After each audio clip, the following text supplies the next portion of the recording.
You are listening to the We Hired a Sitter for This podcast. We hired a sitter for this. We have a roster of like 7 sitters. I hate authority, but I'm a mom. I'm an old man. I need orthopedic shoes. The laughs, the chuckles, the TMI. Some people might say, why would you have kids? The oceans are rising, the economy's collapsing. And they're not wrong. I'm Ross. And I'm Patrick. And we hired a sitter for this. Well.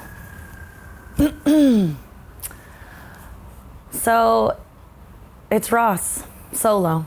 Can you believe it? Episode 192. Welcome to the show. Friends, family, friendly acquaintances. How you doing out there? It's fucking nuts. Huh? The world? Oh, the question remains, has it always been this absolutely insane and asinine? We just are more painfully aware of it. I don't know. I just don't know. So I'm by myself. I've never recorded a solo episode before. I think Patrick has already recorded one. We have a crazy day today. We're both all over the place. Peg, you coming to join me? Come on. Come up. Good girl. Say hello to the people. She's like, oh, you're recording a podcast by yourself? R.I.P. Dweebs, my favorite coffee shop that was right outside our door that had to shutter its doors. It was right outside our door, but it had to shutter its doors because it couldn't afford the rent. The rent's too damn high. You know what I mean? So yeah, Patrick and I are both having to record solo because we both, as you know, and we've painfully made clear, we have too many jobs and not enough money. Ain't that the way? But I had a very rewarding morning. I taught 2 yoga classes. The first one was at my home studio in Ridgewood, Everyone Yoga. I just taught my regular Tuesday 8:30 a.m. class.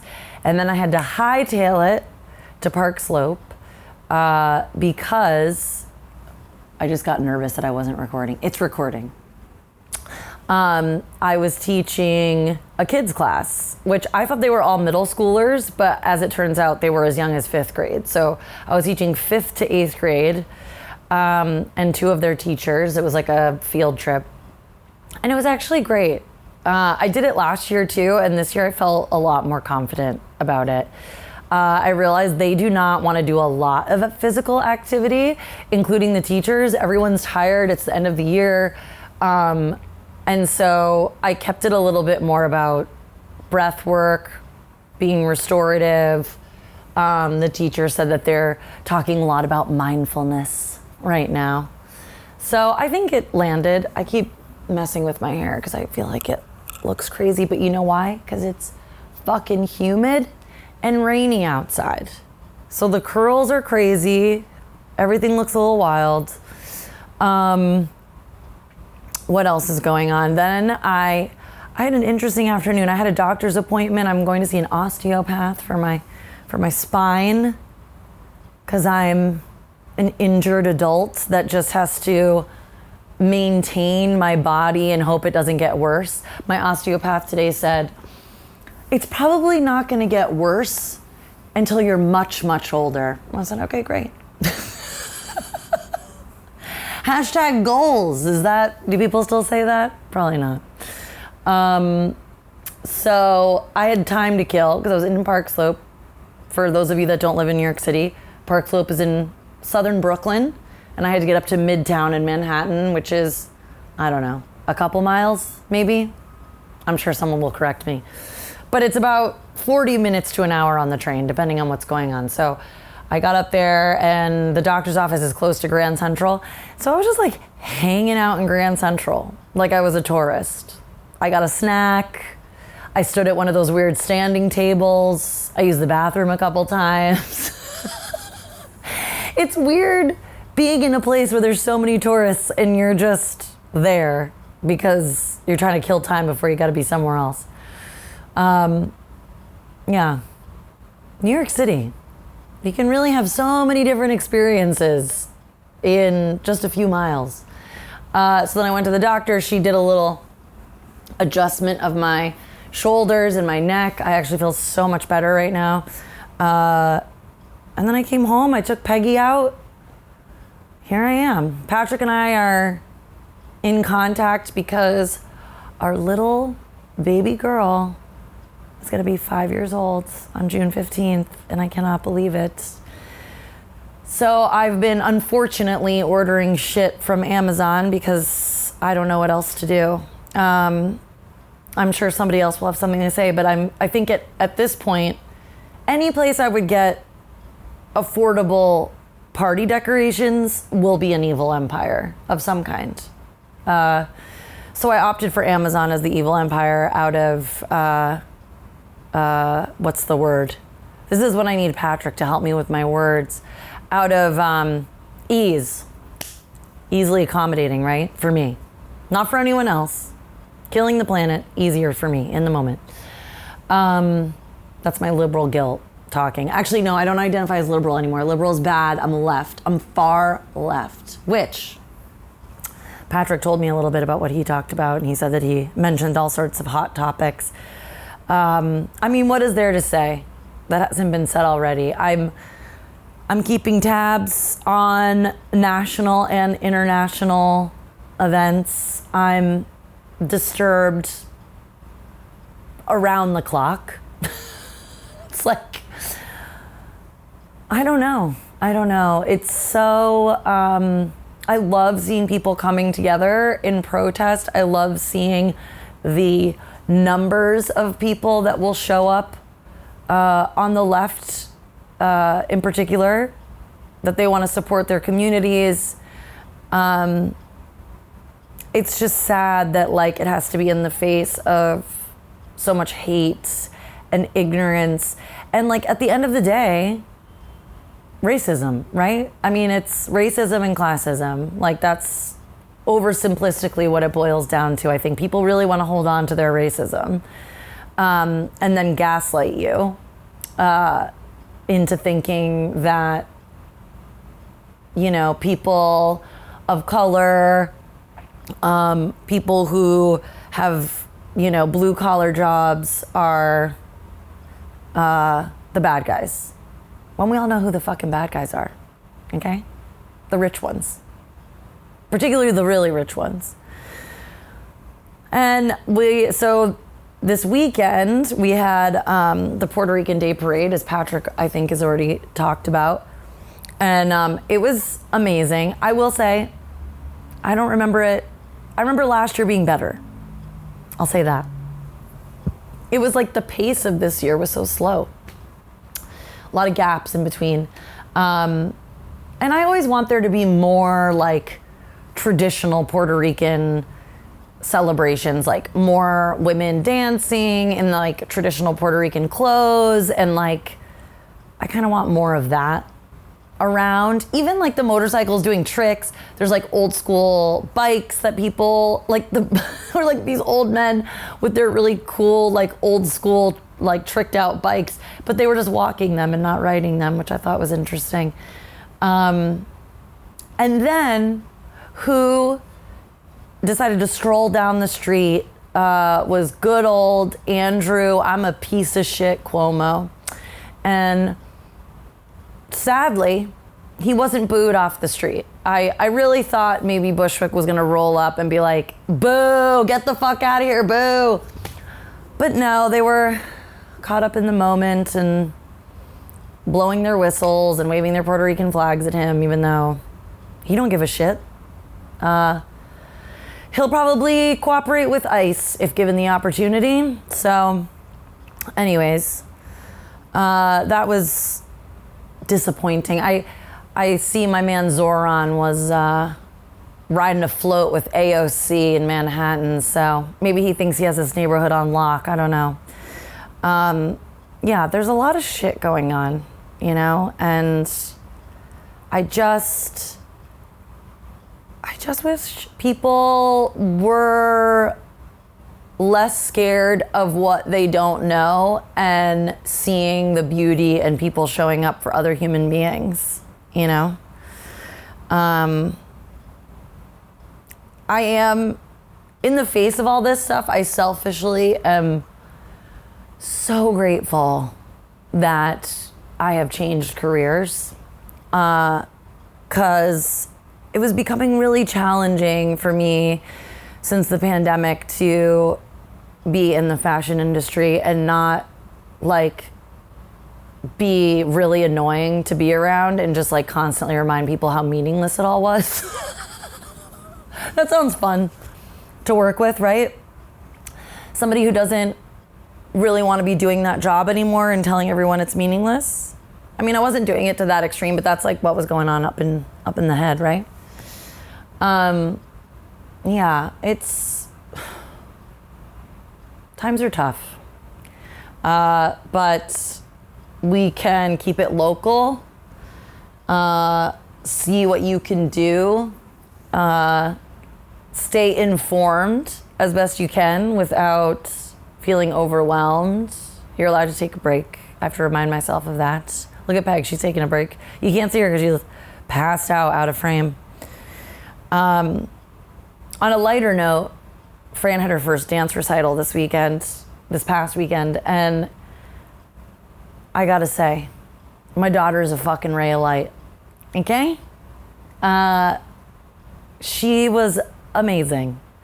And she really, what stood out to me is that she looked like she was enjoying herself. Like it wasn't about the steps. It was definitely not about the steps. Because she wasn't getting those. She mostly got them, but it didn't matter because she didn't seem nervous, which like even if she was, like fine, you know. She was saying like an hour or two before, because that's how long before she had to go on and perform. She's like, oh, my tummy hurts a little bit, I think because I'm nervous. And she's just really incredible about sharing how she feels, whether it's like physically or emotionally. And I think when she was younger, that was what was like probably the most challenging thing for me, was when she was not verbal yet. And that I'm such a verbal person. I want to be heard. I want to be understood. I want to hear her and understand her. I want to connect to her and try to help. So to not have that available to me in the first 2 to 3 years was really hard. And now even when she's like having a meltdown or whatever, it's coming from a place of like, she's just frustrated and we can give each other space and talk through it. So anyways, the recital was amazing. It brought back lovely memories of childhood dance. And she just looked like she was having so much fun. And her little hair bopping around. There was this move where they had hands on the hips and then they're shaking their heads. Yes. Like, yes, you love this, don't you? So cute. To J-Lo's Let's Get Loud. The classic hit, you know? Family came into town. I, of course, had laryngitis just to make things interesting for me. I don't know. It might have helped me in a way. Because it was just like, I just got to shut the fuck up. You know? Sometimes you just got to shut the fuck up. Not right now. Peg is, I'm sorry, this is not for the listener, but it is for the viewer. Ah! Look at this beautiful lady. You see her? Ugh, she's leaning on that pillow. My husband's gonna hate that. Patrick is gonna hate that. Uh-oh, change the frame. Gonna hate that. Woo! I don't know, what else? Jesus Christ. I had a great weekend. The Friday night when I got laryngitis is I taught my, it was the anniversary of my yoga studio, and I got to be the teacher to like teach the celebratory class before the party kicked off. And it was sold out, and there was just so many of my regular students, so many teachers. I just like, I don't know, I just feel really, really grateful that I took the leap a couple of years ago to get into teaching regularly, and it timed out perfectly with this studio opening, and I've been able to like cultivate my own thing there, and I just feel really lucky. And through that, I've gained more confidence to where I'm like putting myself out there in these other ways, where now I have another class, this other studio, and there's other yoga type of opportunities coming up, and doula stuff is like progressing, and I foresee in the next couple of months being quite busy with the careers that I would like to be pursuing. Only having 2 jobs, not 3. That's the goal. That's what Patrick and I talked at our last finance meeting. Let's lose 1 job each for us, so we're both only working 2 jobs. That sounds nice, right? Maybe you say to yourself, don't you only want 1? Nah, boring. I still want to run around like a fucking chicken a little bit. What else do I have to tell all of you? I don't know. There's stuff that's going to be coming up on the Patreon. I am going to add some yoga classes as per a student's request. So if you're interested in having access to virtual yoga classes, I am going to start shooting some and maybe putting up 1 to 2 a month that if you join at the $5 level, you will have access to. So that's kind of a deal, because $5 ain't nothing to have access to yoga classes in your home from yours truly. And I'll also play some music with it, and like you can have access to my public Spotify playlists and see the playlist I played during the class. It'll be a fun little virtual way to offer yoga to the people, and maybe while you're there, you have some chuckles at my husband, some of his comedy routines, some stuff we've done together. We're just going to keep building it and making it more of a community, which sounds like a cult. Maybe it is. I don't know. Hopefully we'll get to cult status. I mean, that starts to pay the bills, I think, once you hit cult status. Before it gets bad. All right? Well, I think that's it for me, because I have to go walk and pick up my daughter, and Patrick has the car. So I gotta go walk my little tush off, which I've done plenty of physical activity today. I really could call it right here, but I don't have a choice. I have to go walk and go get her. So I'm gonna go grab the stroller, look like a weirdo pushing an empty stroller for 15 minutes, which is kind of a classic New York City move. And if you want to hear the rest of this episode, you can sign up for our Patreon, pay $1.99 a month to get full episodes. There's a little Easter egg at the end of this one. So you can find us on the Patreon app, type in "We Hired a Sitter for This," or go on the website, patreon.com. What is it? / Is that what you call it? / "We Hired a Sitter for This." Sign up at the $1.99 level to get full episodes. $5 plus gets you access to everything. We would love to have you join us there. It would mean the world. Oh, I'm slipping into Willy Wonka. If you want to view paradise. Gene Wilder, okay? It's about 1971, Willy Wonka, okay? I don't get your fucking Johnny Depp and your fucking Timmy Chalamets out of my face. It's Gene Wilder or bust in this house. Okay? Hello, everybody. Welcome to episode 192 of We Hired a Sitter for This. My name is Patrick Holbert, and I'm just monitoring sound for the first minute or so to make sure things are working okay. Hence the kitty cat ears. I'm depleted of all my headphones. My home headphones are out on a shoot right now while they're in the back of Ross's car, which is also my car, because I have a shoot after she has yoga. She has the car for the morning. I'll have a shoot tonight. Good headphones are packed up in that car. And so's the good audio recorder, and I'm recording with this little guy today. which I believe this recorder, this is the H2, the Zoom H2. This guy I bought in probably 2010 on a Craigslist purchase. I bought it in the lobby of a Best Buy. A guy brought that little recorder, a camcorder. This, you know what? This was probably 2016 or 15 even. He brought a camcorder, that recorder, another little camera of some kind, I think a point and shoot, in like a plastic bag, and I gave him $100 for these random electronics. I love Craigslist. Anyway, this thing was manufactured in 2007 or 8 or something, and I used it at our wedding to record the board mix. Nerds know what that means.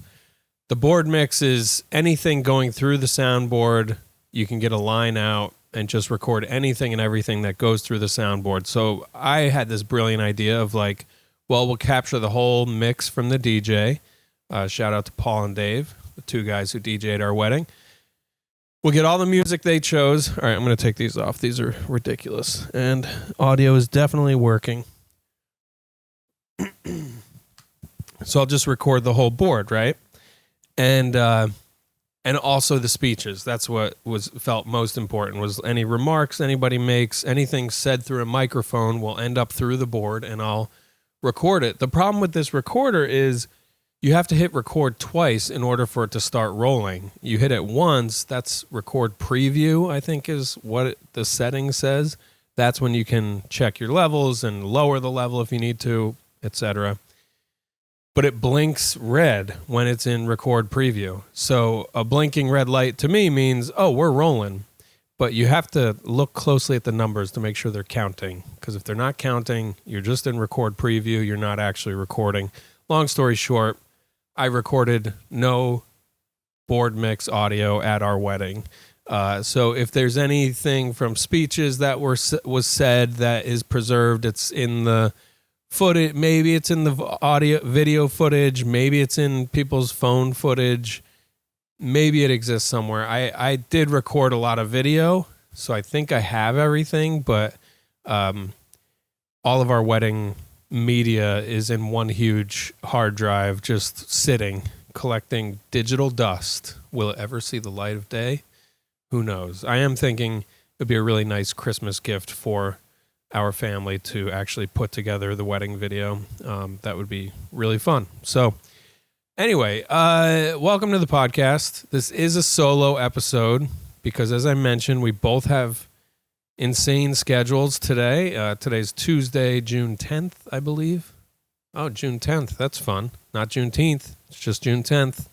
Juneteenth is June 19th. And Franny has off from school on Juneteenth, which is good. That is a good thing, right? But she had a lot of school off last week for Eid. Do you say Eid? It's a Muslim holiday. Mubarak Eid. Eid Mubarak.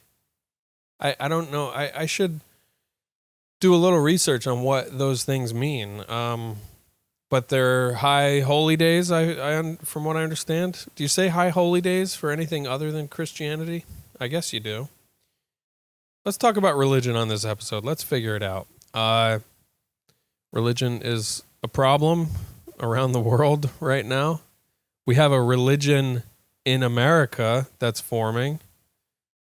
Patriotism might be the scariest religion in the world right now. We've got a lot of people who think Jesus is in the White House finally, and they're going to support him no matter what he wants to do. He's sending tanks and military to Los Angeles, to a city in his own country. Our own country is going to be occupied by the military because the immigrants are taking over. The migrants are invading. They're calling it a migrant invasion.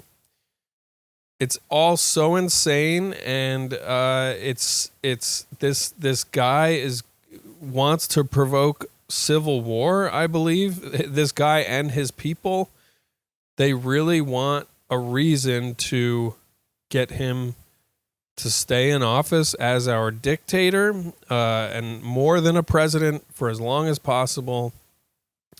And it's creepy and weird, and pretty scary. And they're using these culture wars to turn it into a real war, and we're all many of us are falling for it. We're all getting sucked into the nonsense arguments around it all, when really it's a class war. And Mark Zuckerberg and Elon Musk and Trump and all these creepy billionaires really just want this class war to pop off at a level in which they can just remain in charge, take over, subjugate and imprison as many poor people as possible, as many migrants as possible, and stay in charge. So happy Juneteenth, everybody. No, it's really creepy stuff happening out there. It's kind of freaking me out. We're just sort of like a little worried about what this might all look like. But yeah, I do think there's a lot of people who just are like, oh, this is good. He's finally getting these people out of here. They're not from here. They need to go. And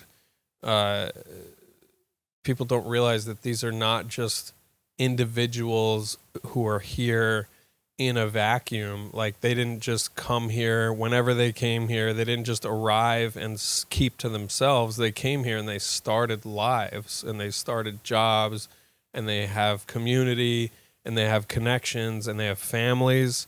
So these videos of people getting like detained and put into the back of trucks and sent to God knows where are just horrifying, because that person is just being like plucked out of this whole life that they have here.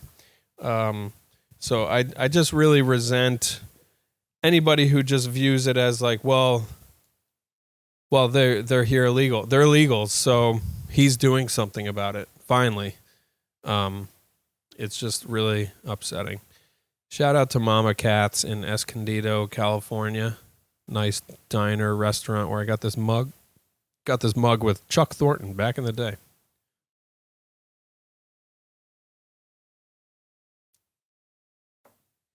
Yeah.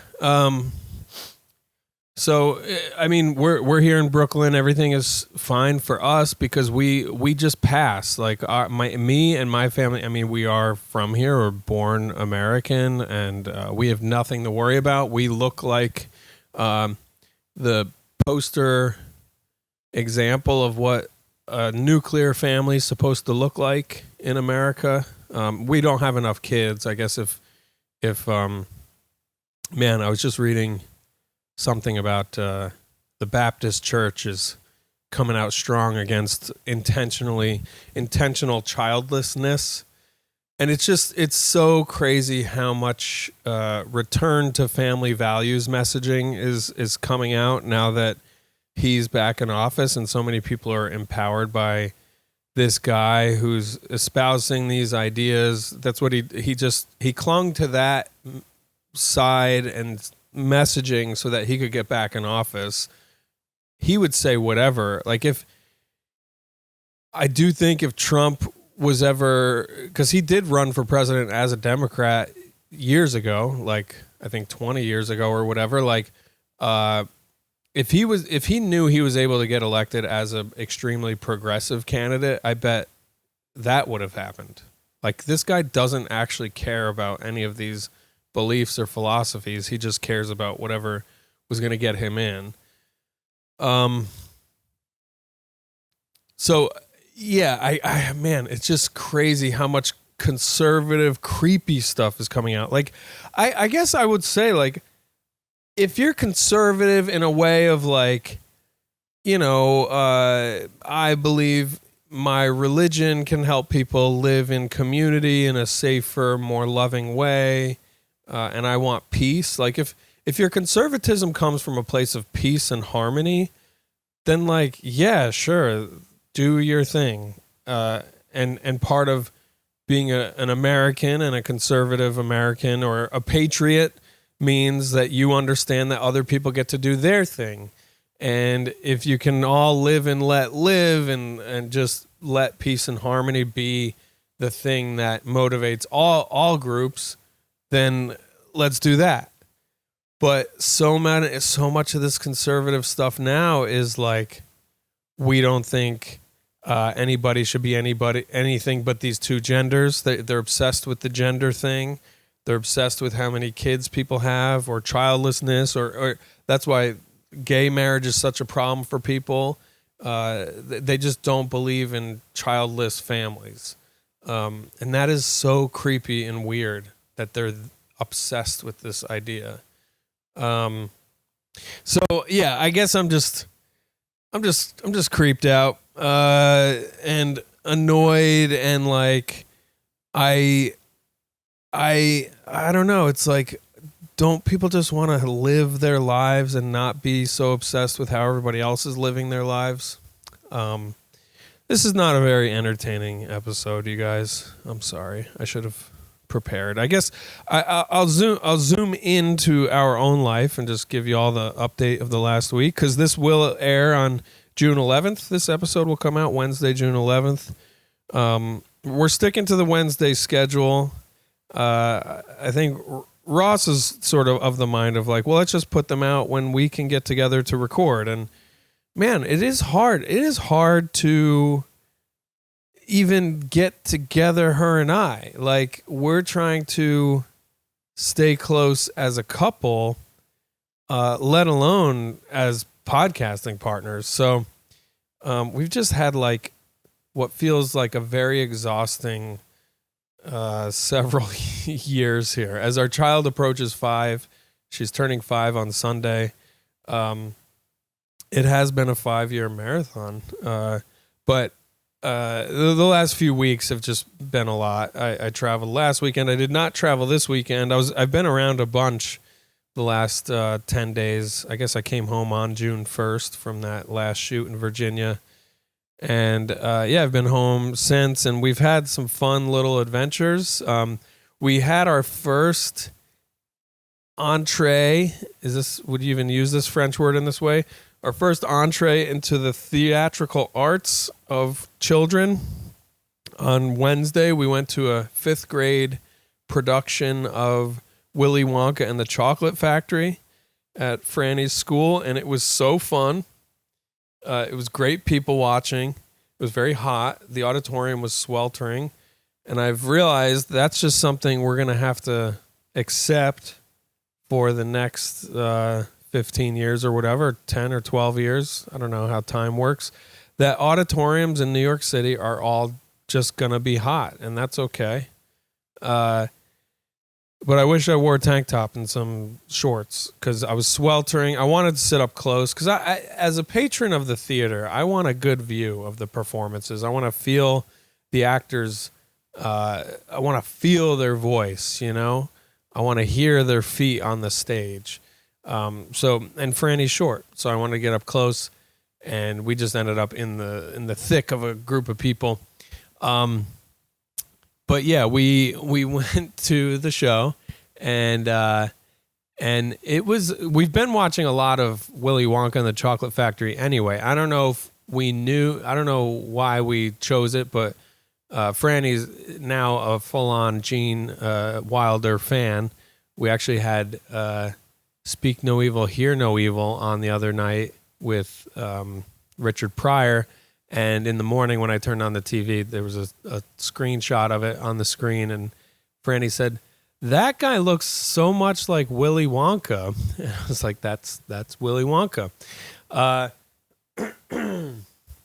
So anyway, we've been watching a lot of Willy Wonka and the Chocolate Factory, all renditions of it. We've seen the Johnny Depp version a couple times, the Gene Wilder version. I guess those are the renditions. Oh, wait, what's his face? The kid, Chalamet, I think he has one too. I don't know if we watched that one. Anyway, so and you know what's tough about that movie is the characters that get.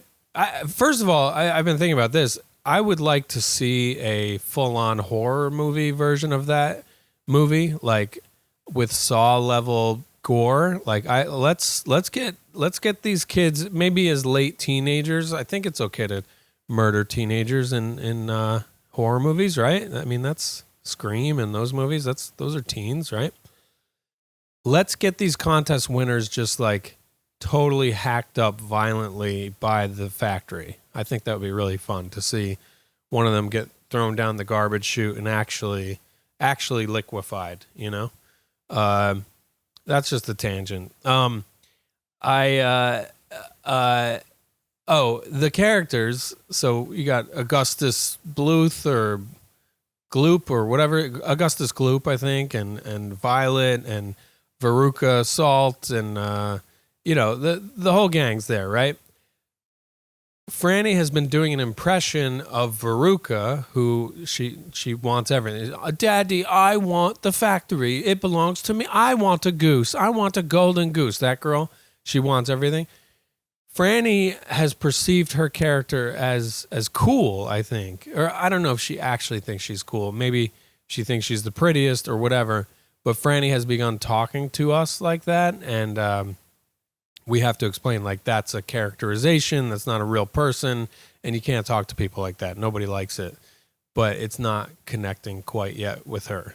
So that's annoying that some movies, make certain characters look appealing when that's not how they're supposed to look. Anyway, so we go to the show, and it was really cute and really funny. There were technical issues. I mean, this poor guy. There were two people running tech, one teacher who we love and we know and we see every morning. She's doing all the music cues. I was so impressed with how much she kept up, like how on track this thing was and how many moving parts. I mean, there was probably 40 cast members. I mean, there was a big crew. There's a lot of Oompa Loompas, you know. You got Charlie's whole family. You got all the kids that win the contest. Willy Wonka played by a young girl, which was so cool. I think there was a lot of blind casting going on in a really cool way, and it was fun. And what's interesting is Franny didn't question that at all. She was like, oh, there's Willy Wonka. That's cool. Like, she wasn't like, why is a girl playing Willy Wonka? What's the deal? Willy Wonka wasn't a girl. There's only two genders. She didn't say any of that stuff. So we watched the show. And this tech guy, he's got, I want to say there's 15 microphones running. There's like 4 on mic stands for the chorus and the family. Is it George? Willy Wonka? Who? Yeah, is it George? Why am I blanking on the kid? Yeah, I guess George. Yeah, anyway, him and his family are on, they have mics that are on mic stands. And so anytime any of those characters speak, they have to lean toward a mic. And then there were like 10 or 12 like lavalier style, like face mics connected to lavalier packs, like transmitters. And this guy's trying to keep up with the mix. They tell us before the show to turn off any Bluetooth activity on your phone, because it might interrupt with the mics. And I knew once they made that announcement, I was like, this is not going to go well. If there's Bluetooth stuff going on here, like, this can't. And there was quite a lot of like feedback and radio interference, and there were certain sound effects where you couldn't tell if it was like, is that part of the show or is that just the sound of a mic on the fritz? And you know, this guy's at a mixing board. He's just like raising and lowering levels, and it was truly the job. Like in a real show, there would be like probably 3, like a couple audio assistants and then the main audio mixer. And, it would just be much easier and there would be a system. And I'm just, looking at the wires and it was all such a, it was quite a production and it was very complicated. And it was good for me to sit there and just be like, you know what? This is all part of it. Like, anybody who wants to be a performer has to go through this like painful stage of like it being imperfect and just going with it and staying in the moment, and not like, there were several actors who, when they began a line, maybe their mic wasn't up yet, and they would retake the line, or they would keep going, and it was fine. And like everybody just loved it because everybody was just there to have a good time. So it was great. I think Ross and I started fancying ourselves as a couple of talent scouts. We kept our eye out for, stars. We were like, who are the stars of this cast? And there were a handful of them. I mean, there were so many really, really clearly like charismatic, funny kids in the show. So that was it was kind of cool. And Franny made it almost to the end. She started getting squirmy. She couldn't really see if she was sitting in a seat, so she was either sitting on one of our laps the whole time. And like I said, the place was sweltering.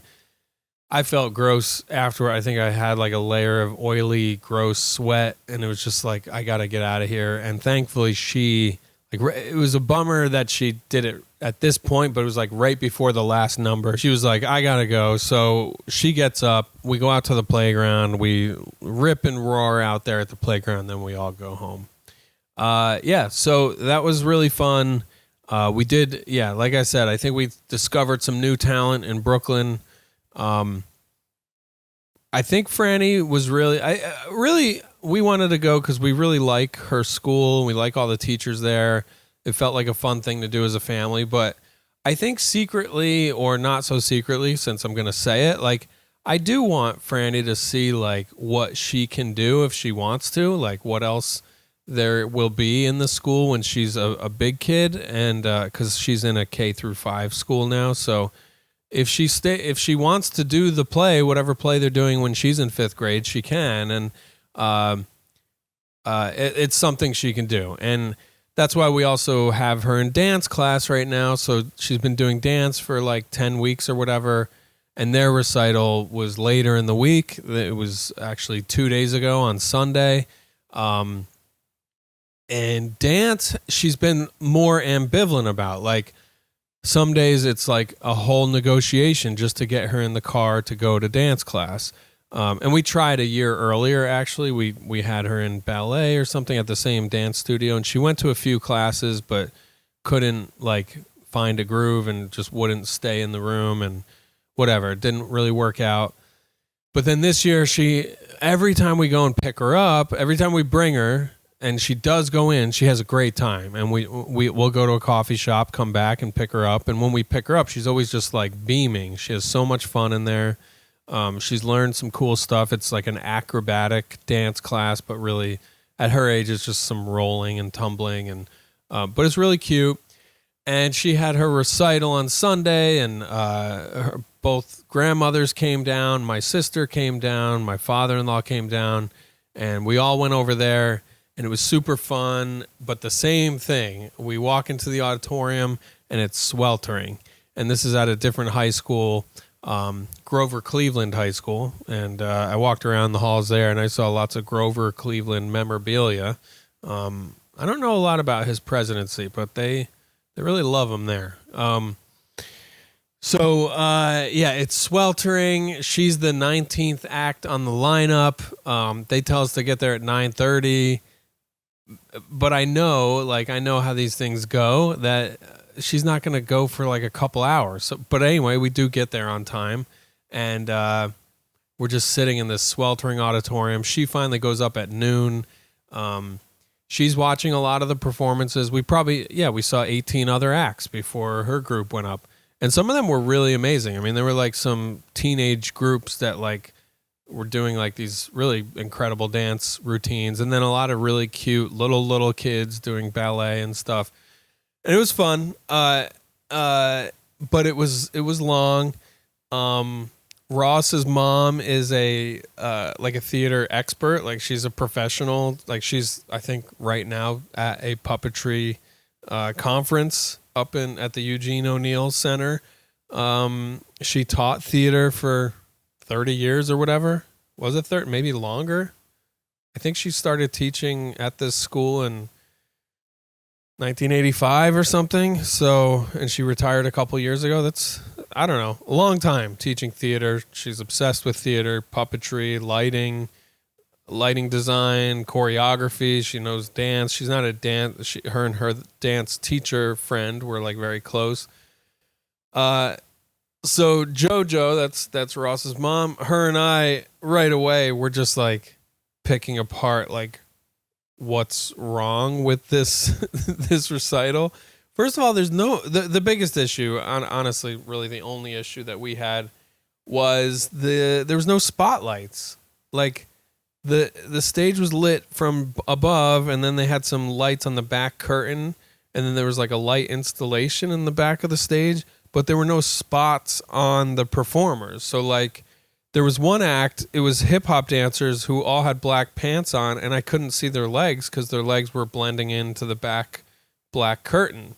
So that was a thing that I was just like, man, this will be something I'll have to contend with for the rest of my stage dad life, of just turning over the control and letting go of what I think could be being done differently in any of these environments. It's not my business. It's not my dance school. It's not my recital. Just shut the fuck up and watch the show and don't worry about the lights. Hey guys, sorry, I have to interrupt. We can't continue this podcast because you're not a patron. But look where I am. This is Ross's yoga studio she teaches in. Look at those moves. Woo! I'm gonna do recital dance move. Yeah. Ready? Oh yeah, that one was quite popular. Every dance had that, I think. Yeah. So anyway, we did make it together on the podcast. We did it. Thanks for listening. If you want to hear this whole episode, you have to sign up for the Patreon. It's like $1.99 to hear the full episodes. $5 to get bonus content. Yeah. Some of that. Some of that. Some of this. You didn't ask for that. Anyway, we'll see you next time. Yeah, we did it. My whole segment was about how we couldn't be on together, so this feels special. Look at those pants. I have a job, okay? I'm not just talking about it, I do it. Oh crap, I just realized I didn't even hit record. Shut up. No, I did. Oh my God. Classic joke. The other classic joke for videographers is, oh, I forgot to take the lens cap off. All right, bye.